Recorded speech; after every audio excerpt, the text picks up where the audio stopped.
ओम श्री गुरुवे नमः। ओम शांति शांति शांति। प्रणाम भगवान।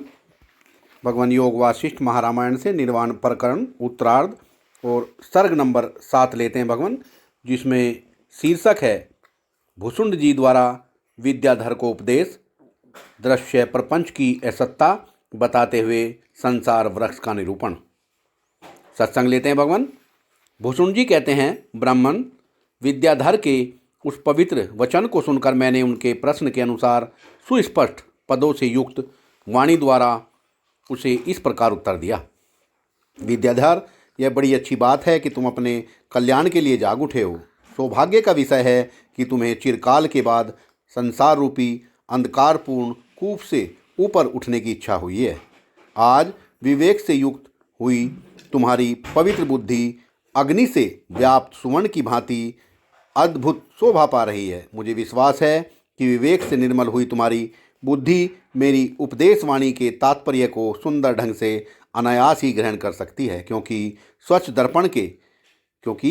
दर्पण में पदार्थों का प्रतिबिंब अनायास ही प्रकट हो जाता है। इस समय मैं जो कुछ कहूँ वह सब तुम्हें स्वीकार कर लेना चाहिए, क्योंकि मैंने चिरकाल तक अनुसंधान करके इस विचार को निश्चित किया है। अतएव तुम्हें इस विषय में कोई दूसरा विचार नहीं करना चाहिए।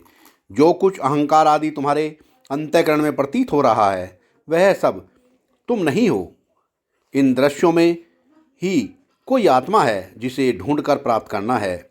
ऐसा विचार कर यदि चिरकाल तक अपने भीतर ढूंढते रहोगे तो भी तुम्हें अपने स्वरूपभूत आत्मा की उपलब्धि नहीं होगी। इसलिए दृश्यमार्थी जिसका लक्षण है उस अज्ञान को छोड़कर तुम उसके साक्षी को आत्मा समझो।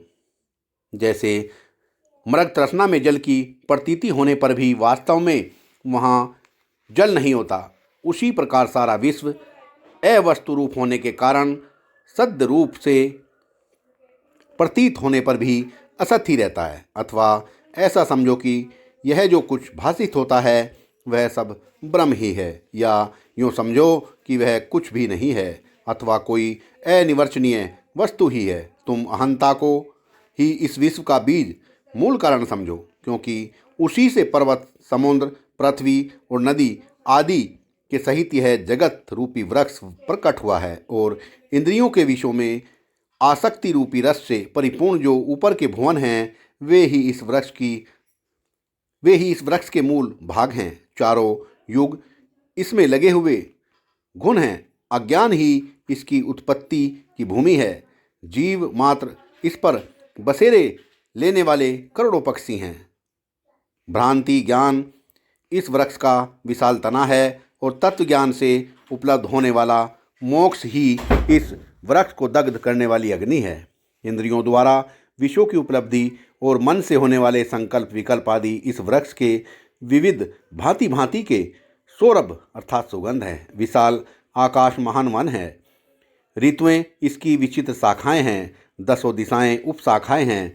इस तरह संसार रूपी वृक्ष अपने मूल भाग से पाताल को, मध्य भाग से संपूर्ण दिशाओं को और शिखा भाग से अंतरिक्ष को परिपूर्ण करके वास्तव में असद्रूप होता हुआ भी सत्य के समान प्रतीत होता है। सत्संग को विराम करते हैं भगवान। प्रणाम भगवान।